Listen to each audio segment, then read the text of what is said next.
соңғы оқыған дәрісте пайғамбар саллаллаху алейхи вассаламның өмірінде өте бір әсер еткен дін исламның кең етек алуына алғашқы кіріспелердің орнына алған Худайбия келісімін толық оқып таныстық.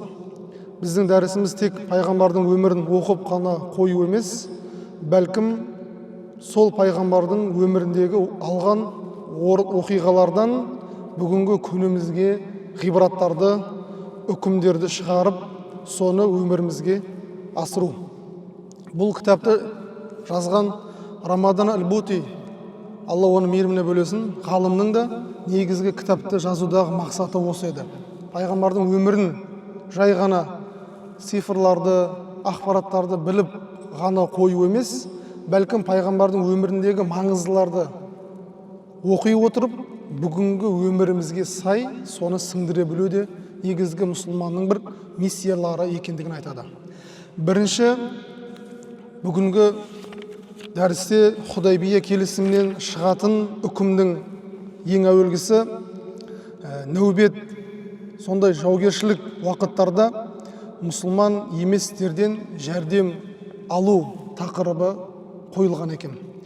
Бұл тақырыптың қойылу себебі, сіздерді еске түсіретін болсақ, пайғамбарымыз саллаллаху алейхи уассалам ең алғаш түс көріп, түсінде умра жасап жатқан екендігін анық көргеннен кейін жанындағы мұхажирлік ансарлық сахабаларға жар салып, шамамен 1400 мұсылман сахабаменен пайғамбарымыз Зул-Хулайфа деген жерге келіп, ихрам киіп, қажылыққа ниет етіп шыққан болатын.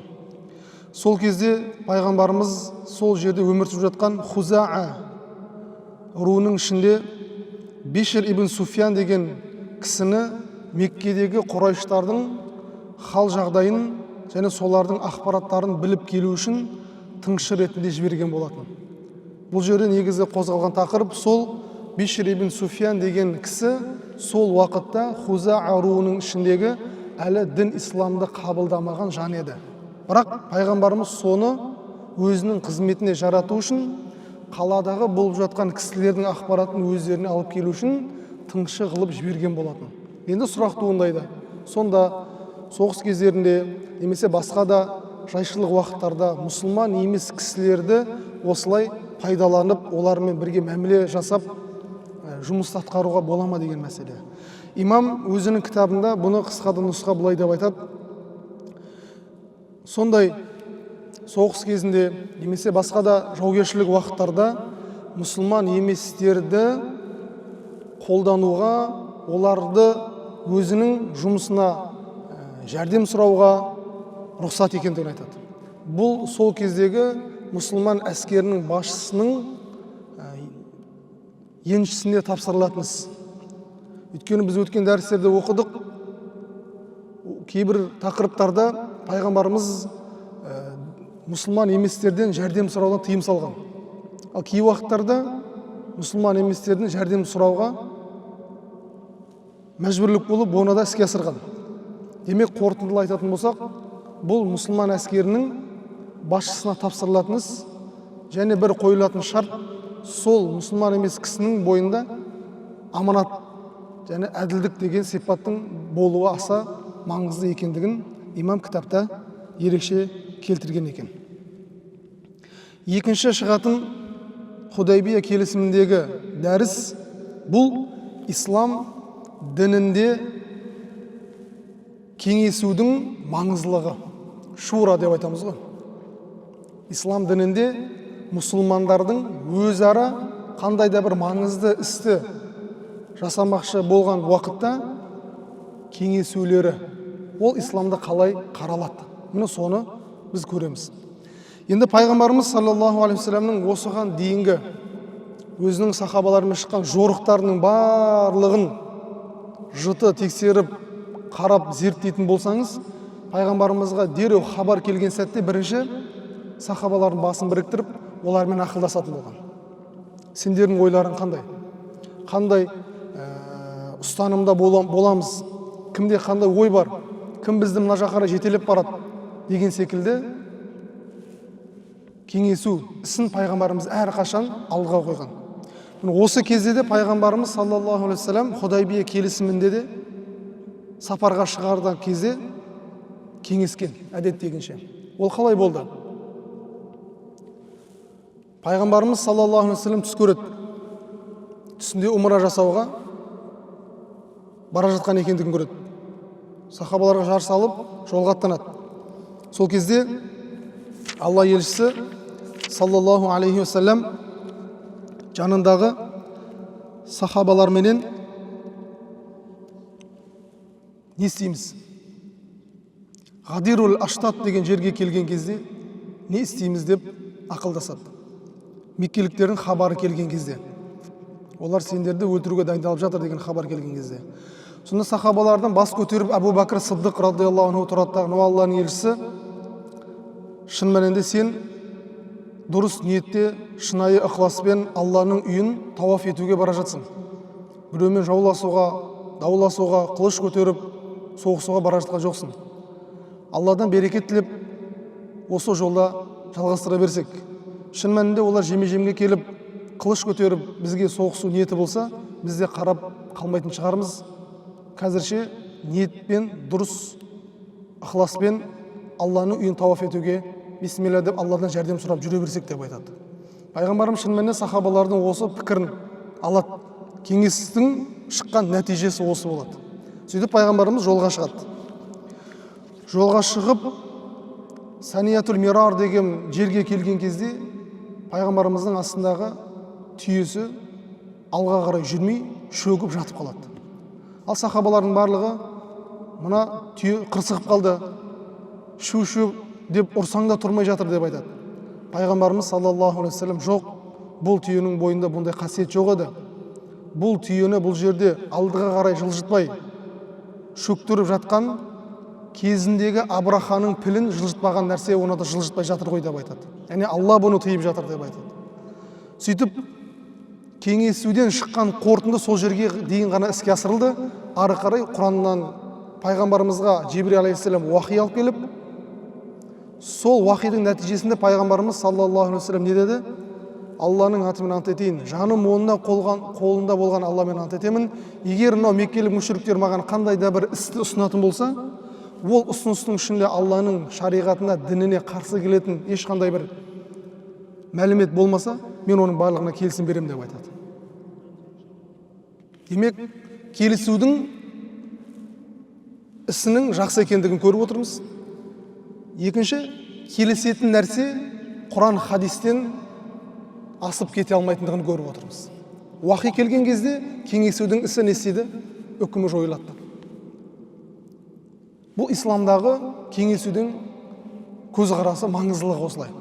Ал енді дүниелік бүгінгі адамдардың арасындағы кеңесуде көпшілік тарап қолды көтерсе, сол жақ жеңіске жетіп, сол іс соңына дейін іске асырылып кетеді. Бірақ пайғамбар көрсеткен кеңесу олай емес екен. Өйткені ол кезде Құран түсініп тұр, пайғамбар тірі. Сондықтан кеңесуден де маңызды болған уахи келетін болса, кеңесу сол жерде үзілді, кесілді, тоқталады екен. Бірақ бүгінгі таңдағы сіз бен біздің кеңесуімізде Құран мен хадистегі үкімдерге қарсы келмесе, онда ол істің біз жақсы екендігін қабылдап іске асырып кете береміз. Қашан шариғаттың негізгі үкімдеріне қарсы келмегенше.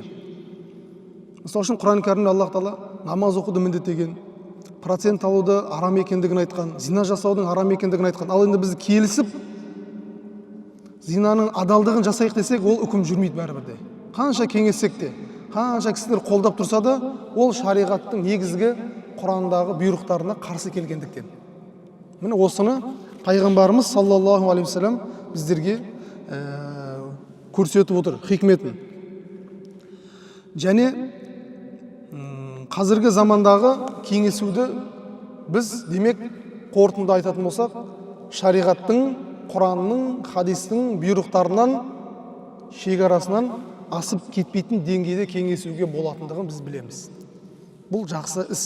Өйткені пайғамбарымызға Құран кәрім аяттар өте көп кездескен. Қандай да бір істі бекем шешім қабылдасаң, міндетті түрде ақылдас деген. Сосын Аллаға тәуекел ет. Ақылдасу. Қазақта да бір керемет нақыл сөз бар. Ақылдасып пішкен тон келте болмас. Яғни көпшіліктің тәжірибесі мол, білімі жоғары, көпті көрген кісілердің ойы бір іске ойын айтатын болса, ол кісілердің де ойы маңызды, өйткені ол көпті көрген болуы мүмкін. Ол жерде басқа да жандар болуы мүмкін.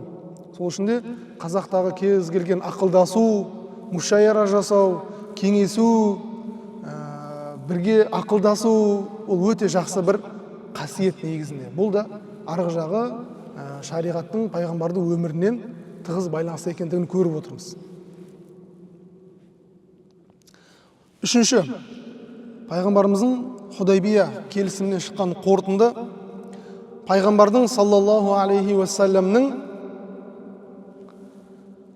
Алла елшісінен қалған кез келген нәрсені берекет тілеп тәуәссүл жасауға рұқсат екендігін білеміз. Пайғамбарға қатысты болған кез келген нәрсені берекетін Алладан тілеп, сол арқылы тәуәссүл дәнекер жасауымызға шариғатта рұқсат екендігін біз көріп отырмыз. Бұны қайдан шығардыңыз деген сұрақ туындайтын болса, өткен дәрісті еске түсіріңіздер. Пайғамбарымыз Худайбияда саллаллаху алейхи вассалам отырған кезде Будайль ибн Варқа деген кісі келеді бірінші мәселені шешу үшін. Бірақ ол шеше алмады. Екінші мәселенің нүктесін қоямын деп меккелік мүшриктер тарапынан елші болып кім келеді? Сухайльден бұрын Урва ибн Мас'уд деген кісі келеді. Урва ибн Мас'уд деген кісі келеді. Ол тәкаппарланып, менменсініп, өзін жоғары қойып, солай мәміле жасайды пайғамбарымызбен. Басқаларға қарамайды, оларға көз де салмайды. Тек пайғамбарымызбен тәкаппарланып осылай сөйлесіп отырады. Еске түсті ғой. Сол кезде пайғамбарымыз саллаллаху алейхи вассаламға ауыр сөздер айтады. Сен біздің кім екенін білесің, арабтар өте мықты, біз осы уақытқа дейін жеңілмегенбіз. Егер қазір Меккедегі әскер келетін болса, сені кім қорғайды? Жаныңдағы тобырлар, бейшара, кедей, міскін, жан-жақтан жиналғандар сені қорғайды деп тұрсың ба деген кезде, Абу Бәкір намысқа тырысып, ей Урва деп, сен олай айтпа. Бұл Мұхаммедтің саллаллаху алейхи вассалам қасында біз бармыз. Біз оны ешқашан тастап кетпейміз. Бар, тұр, қолдан жасалған Құдай деп таныған өздеріңнің Лат, Үзза деген пұттарыңның ұятты жерімен ойнаңдар деп ауыр сөз айтып жібереді оған. Сонда менсінбе, мынаны кім айтып жатыр деп айтады ғой. Сонда пайғамбарымыз Абу Бәкір деп айтады. Абу Бәкір болса мен ештеңе айта алмаймын. Өйткені Абу Бәкірдің оған кезінде көп жақсылығы өткен. Сондықтан оған ауыр сөз айта алмайды. Сөйтіп пайғамбарымыздың сақалынан ұстап сөйлесіп жатқан кезде, сол жерде отырғандардың Мұғира ибн Шуъба деген кісі орнынан тұрып, қылыштың қыныменен қолынан ұрып, қолыңды пайғамбардың сақалынан тарт деп ары қарай итеріп жібереді. Сонда әлгі Урва ибн Мас'уд меккеліктердің жүгін арқалап келген, үмітін арқалап келген, мынау енді кім деп таңдайсыз оған қарамай пайғамбарымызбен мәміле жасап жатқан кезде пайғамбар ол Мұғира ибн Шуъба деп айтады. Сонда Урва мырс-мырс тәкаппарланып күледі. Жарықтық, кеше ғана үстіңдегі киіміңді шешіп едің, бүгін келіп маған қарсы шығатын сен кімсің деп айтады. Өткен күніңді еске алмайсың ба деп айтады. Кезінде Мұғира ибн Шуъбаның басына бір іс түскен кезде, 13 кісіні ол қастандықпен өлтіріп қойған кезде, қонын төлеп оны құтқарған сол Урва ибн Мас'уд еді. Сөйтіп оқиғаның жалғасында Урва ибн Мас'уд жан-жағына қарайды. Қараса, шын мәнінде бүкіл сахабалар пайғамбарымыз саллаллаху алейхи вассаламның қасында махаббатпен, көздерін төмен қаратып, дауысты бәсеңдетіп, Алла елшісіндегі шынайы махаббатпен қарап отырғандығына көз жетеді. Және пайғамбарымыз егер дәрет алатын болса, сол дәрет суынан аққан судың өзіне таласып, тәбәрік қылып алып жатқандығын көреді. Пайғамбарға деген шынайы махаббаттың бейнесін сол жерде көріп, шын мәнінде дән риза болады. Сөйтіп бұрылып, меккелік мүшриктерге барып айтады. Халайық, мені білесіңдер ғой. Мен әлемдегі мықты деген патшалардың алдына кіріп шыққан адаммын. Қайсар, Нәжаши, Эфиопия, Рим мықты деген патшалардың алдына кірдім. Бірақ та мен Мұхаммедтің саллаллаху алейхи вассаламның артына ілескендердің Мұхаммедті қатты жақсы көргендей басқа адамдарды мен көре алмадым деп айтады. Міне осы оқиғадан ғалымдарымыз кез келген пайғамбарға қатысты бар нәрсенің барлығын табаррук ретінде тәуәссүл қылып қолдануға болатын екендігіне рұқсат берілген. Дәлелі болса. Бұдан да өзге имам Бұхаридің, имам Муслимнің сенімді сахих кітаптарын оқып қарайтын болсаңыз, ол жерде арнайы пайғамбарымызға қатысты табаррук деген, тәуәссүл деген бөлім бар. Оқып қарасаңыз өте көптеген мағлұматтарды кездестіресіз. Ал енді бүгінгі таңда біздің арамызда кейбір дінді ұстанудан шеттен шыққан, мазғаб ұстануды мойындамайтын кейбір кісілер бұл нәрсенің бәрін шірік, харам деп жоққа шығарғысы келеді. Жоқ, бұл қате. Олар айтады, пайғамбар дүниеден өткеннен кейін болды, бұның бәрі тоқтатылады. Ал сен айтып жатқанның барлығы пайғамбар тірі кезінде ғана рұқсат берілген деп айтады. Енді біздің ғалымдар сұрақ қояды, жақсы. Енді пайғамбардан осы уақытқа дейін қалған шаштар бар, сақалдың қалдықтары бар, қылыш бар, көзге жағатын сүрменің ыдыстары бар. Пайғамбарға қатысты кейбір киімдердің бөлімдері қалған. Сонда не? Оларға да тірі өлік деп жүре ме сонда? Бұл ақылға сыймайтын нәрсе. Пайғамбардан қалған бір тал сақал, оған өлі тірі деген жүре ме? Жоқ, жүрмейді. Ол пайғамбардан қалған нәрсе. Біз оны табаррук ретінде істетуімізде тұрған ешқандай әбестік жоқ. Біз сақалдан сұрамаймыз, біз шаштан сұрамаймыз, біз Алладан сұраймыз. Тек бұл ортада дәнекер. Өйткені бүкіл жаратылыстардың ішінде Аллаға ең сүйкімді кім? Ол Мұхаммед пайғамбар. Бүкіл жаратылыстардың ішінде Алла тағалаға ең жақын кім? Ол Мұхаммед пайғамбар.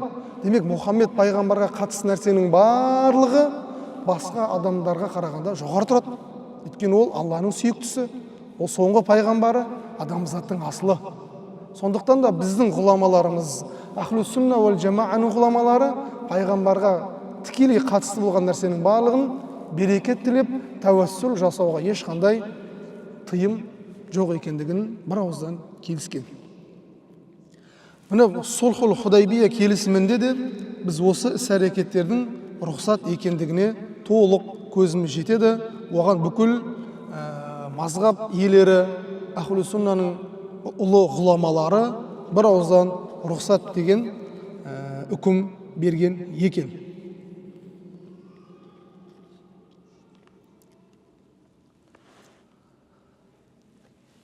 Келесі біздің шығатын үкім отырған адамның қасында тұрып оны күтудің үкімі. Яғни пайғамбарымыз саллаллаху алейхи вассалам отырған халде жаңағы Урвамен, Будайлы бин Варқамен, Сухайлы бин Амрмен отырған халде сөйлесті. Бірақ кенеттен Муғайра бин Шуъба орнынан тұрып келіп пайғамбарымызды не істеді? Қорғаштады. Солай ғой. Яғни отырған кісінің қасында бір кісілердің түрегеп тұруы қалай үкімі? Бұл да қарастырылған. Бұл тақырып қайдан шықты? Өйткені пайғамбарымыздың мына бір хадисін көп кісілер естіп, бұл істің қате екендігін айтады. Біз өткенде оны қозғадық.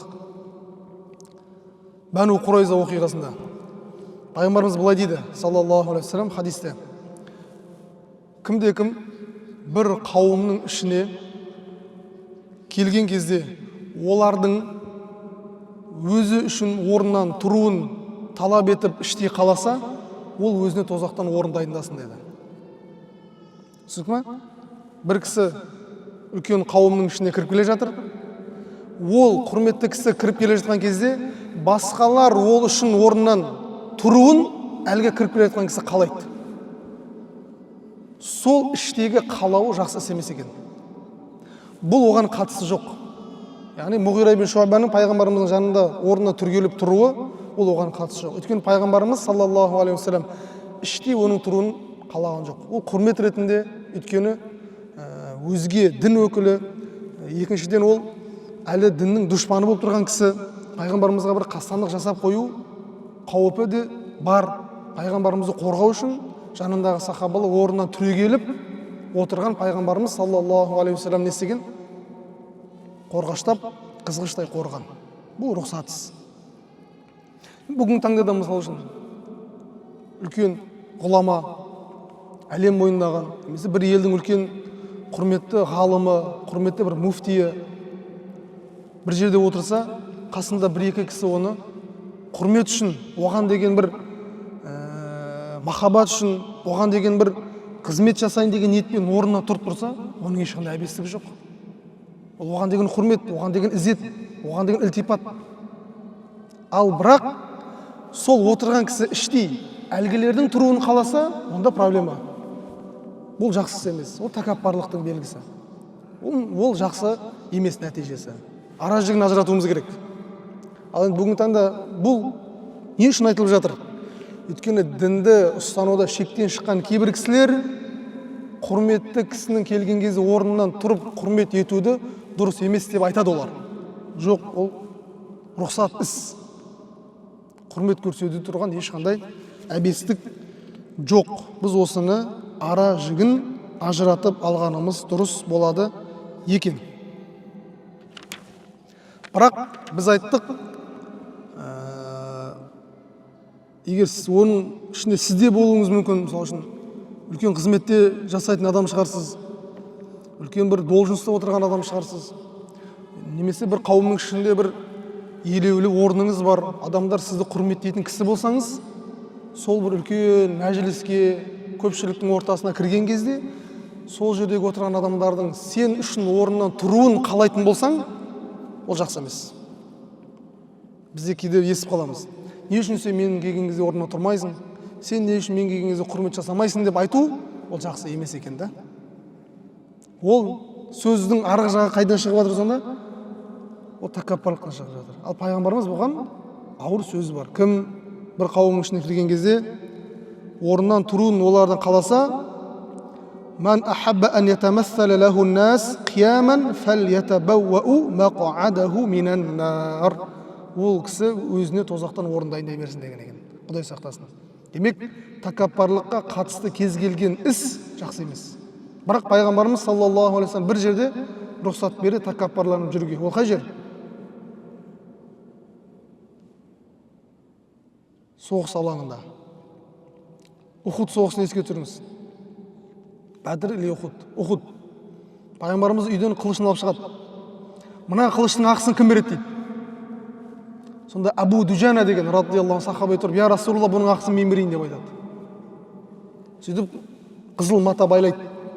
Ертесі күні жаудың алдына көкірегін кетеріп, киіріп, даңдайсып, менсініп қылышты көтеріп жүріп келе жатады. Пайғамбарымыз Абу Дуджананың көпшіліктің ішінде бүйтіп тәкаппарланып жүргендігін көреді тағына. Мына жүріс Алла сүймейді деп айтады. Алла жақсы көрмейтін жүріс, бірақ осындай жерде ғана бұған рұқсат етіледі деп айтады. Түсіндіңіз ба? Неге? Өйткені мұсылмандардың мықты, күшті екендігін келесі тарапқа көрсету үшін болады ол. Сол ниетпен ғана. Жақсы ма? Басқа кезде адамдардың тәкаппарлығына орын жоқ. Кім тәкаппарланды? Құдай сақтасын, шайтанның іс-әрекетін қайталады. Сонымен серіктесті деген сөз. Ол ауыр күнәлардың қатарына кіреді екен. Біз осы істің арасын ажыратып алуымыз керек. Келесі біздің мынау Худайбия келісімінен шыққан мәселе мұсылмандардың сол жаугершілік уақытында дұшпандар тарапымен келісім жасауына рұқсат етілген бе, рұқсат етілмеген бе деген сұрақ туындайды. Бұл қайдан шыққан мәселе? Пайғамбарымыз саллаллаху алейхи вассалам Худайбияға келді. Қазық жасау үшін бара жатқан еді, бірақ меккеліктер оларға кіргізбей шарт қойды. Не деді? Бірінші шарт,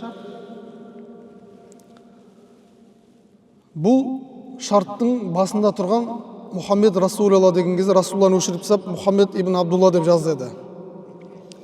Бисмиллахир-рахманир-рахим деп жазып жатқан кезде Рахман Рахим дегенді өшіріңдер, біз оны білмейміз. Бисмика Аллахума деп жазыңдар деді.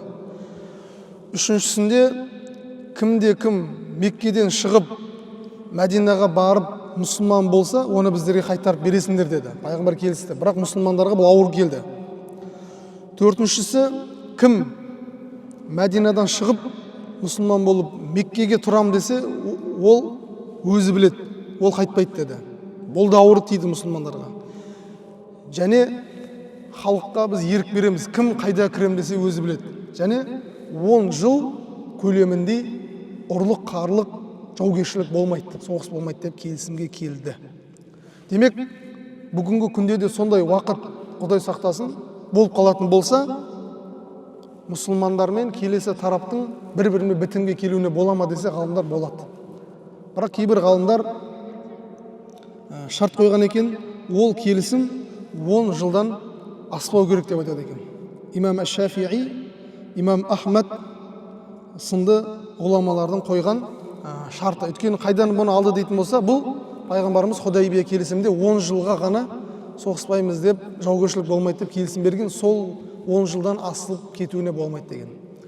Енді бұл тақырыпты көп қозғаудың қажеті жоқ, өйткені қазір бейбітшілік уақыт, қазір жаугершілік заман емес. Енді Аллах Тағала мұсылмандарға бірлік берсін, Аллах Тағала мұсылмандарға ауызбіршілік ынтымақ беріп, Алла қаласа мұсылмандардың да болашақта жоғарғы деңгейге шығып, өркендеп өсуін біз Алладан сұрайық, иншалла. Жаманшылық болмасын, мұсылмандарды намыстары аяққа тапталып, мұсылмандардың дін ұстанғандығы үшін келемежденіп, деңгейлері төмен түсуіне біз шамамыз келгенше атсалыспауымыз керек. Біз дінімізді қорғауымыз керек. Отаныңызды қорғауыңыз маңызды, тіліңізді қорғауыңыз, сол секілді дініңізді де қорғау, бұл әрбір мұсылманның жеке ол басындағы бір міндеттердің бірі болып табылады, құрметті. Одан кейінгі кітапта қозғалған мәселенің бірі қажылық немесе кіші умра қажылыққа барған кісілердің қандай да бір себептермен Мекке қаласына кіре алмай қалуы, сол жағдай. Бұл фиқта арнайы үлкен бөлім бар, қажылық бөлімі. Соның соңғы жағында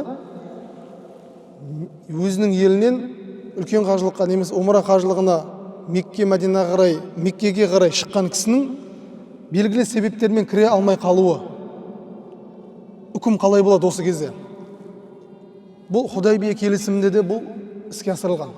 Пайғамбарымыз саллаллаху алейхи вассалам кіші қажылық умра ниетімен 1400 сахабамен бірге Зүл-Хулайфа деген жерге келіп, миқат. Өткенде айттық, миқат деген нүкте. Пайғамбар бекітіп кеткен 5 нүкте бар. Сол 5 нүктеге келген кісі үстіндегі тігісі бар киімді шешіп, 2 ақ мата ихрамды орауы керек. Ғұсыл алып, дәрет алып, ниет етіп, тәлбие айтып кіру керек. Барған кісілер біледі, бармағандар Алла баруды нәсіп етсін иншалла. Сол кезде Худайбиядан ихраммен кіріп, Саниятул Мирар деген жерге келіп, түйе шөккен кезде Мекке мүшриктері келіп, оларды кіргізбейтін екендігін айтты. Бірақ пайғамбар ниет етіп қойған. Және бір қызығы өздерімен бірге құрбандық малын алып шыққан еді. Құрбандық малын алып шығудағы себеп не еді? Біздің бұл жолға Меккеге бара жатқан сапарымыз жауласу, дауласу, соғысу емес. Біздің бұл жолға Меккеге шыққан сапарымыз умра жасау екендігін білдіру үшін өздерімен бірге құрбандық малын алып шыққан еді. Солай ғой. Сөйтіп пайғамбарымыз саллаллаху алейхи вассалам Худайбия келісімін бітірді. Сөйтті дағыны, уа менің сахабаларым, енді ихрамнан шығыңдар. Ихрамнан шығу керек қой. Не істеу керек? Құрбандық шалу керек. Сосын шаш қысқарту керек. Соны істеңдерді бұйрық берген кезде бүкіл сахабалардың ұмжырғасы түскен, мақсат іске асырылмай қалған, ешкім орнынан тұрып құрбандық шалмайды. Екінші мәрте айтады, ешкім құлақ түрмейді. Үшінші мәрте айтады, ешкім құлақ түрмейді. Бәрінің көңілі түсіп кеткен. Пайғамбарымыздың да көңілі түскен халде шатырына кіреді. Шатырда бұл жолы сапарға жұбайларынан Умму Салама анамызды ертіп шыққан еді. Умму Салама анамыз пайғамбарымыздың ұнжырғасы түсіп шатырға кірген екендігін көріп, не болды дейді. Қиын жағдай болды. Сахабалар менің бұйрығымды орындамай жатыр дейді. Сонда Умму Салама анамыз керемет бір ұсыныс айтады. Алланың елшісі, егер сіздің сөзіңіз олар көңілдері түсіп, оны да түсіңіз, олардың да орындамай жатқан себебі сол, көңілдері түсіп отыр дейді. Оның шешімін былай істеңіз. Өзіңіз шығыңыз, ешкіммен сөйлеспеңіз. Құрбандық малын шалыңыз, ешкіммен сөйлеспей, шаш қысқартатын кісіні алып келіп, шашыңызды алыңыз, болды, ары қарай өз жұмыс тәмам болады деп айтады. Шын мәнінде енді қазақта сөз бар ғой, қабырғаңмен кеңес деп. Сол секілді қабырғасымен кеңескеннің нәтижесінде пайғамбарымыз саллаллаху алейхи вассалам шығып, бисмилля, Аллаху акбар деп құрбандық шалады. Пайғамбарымыздың құрбандық шалған екенін көрген бүкіл сахабалар апыр-топыр құрбандықты бастап кетеді. Пайғамбар шашын қысқартады, бүкіл сахабалар апыр-топыр шашын қысқартады. Сөйтіп ихрамнан шығып елдеріне оралады. Енді бұл умра жасалмай қалды ғой. Бұның қазасы өтеледі ме, өтелмейді ме деген екінші фиқи сұрақ туындайды. Абу Ханифа мазхабында бұндай жағдайда умраның және үлкен қажылықтың қазасы міндетті түрде өтелу керек. Өйткені біз ертең оқимыз, Алла бұйырса, пайғамбарымыз умраның қазасын өтеген. Алла қаласа біз болашақта оқимыз.